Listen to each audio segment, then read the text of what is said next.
for the most part, it's mostly only impressive in Dubai. In Sharjah, it relies way too much on cars and private transportation rather than public transportation, unless you're doing commuting. So I think if there could be an increase in infrastructure, if there could be expansion of the Dubai metro to say Sharjah or Abu Dhabi or other areas, so that there's a smaller reliance on private transportation, I think that would be good in general for the environment and such. Yeah.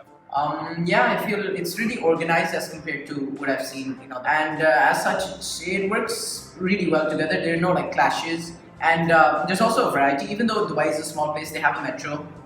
They also have taxi service and buses, so it's pretty good.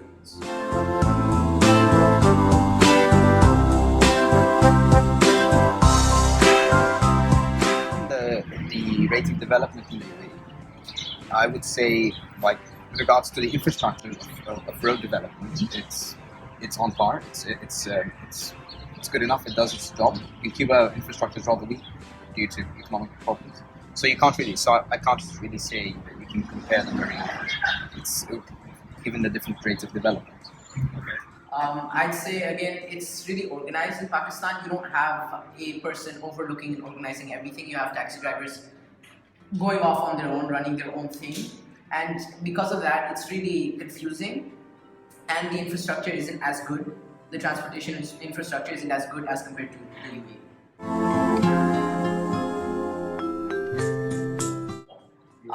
Global transportation in general over time has created the links between many countries and allowed us to become one big economy, and as such we've learned to live with new people, and I think that's a really big improvement from how we started off, and so it lets us communicate with other peoples, and I think that's really in that case, transport in general is extremely important. So if you don't have transport, chances are you probably won't even have the contacts necessary to do anything.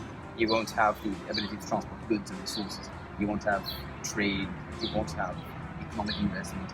Chances are probably nothing will happen if you didn't have a good sort of infrastructure for transportation. So transportation is very vital to the global economy, and the reason as to why it seems to be so underrated is because transportation is so basic towards the functioning of society in general. So I think transportation is very important, but there's a reason why people don't talk about it so much. It's because it's extremely important.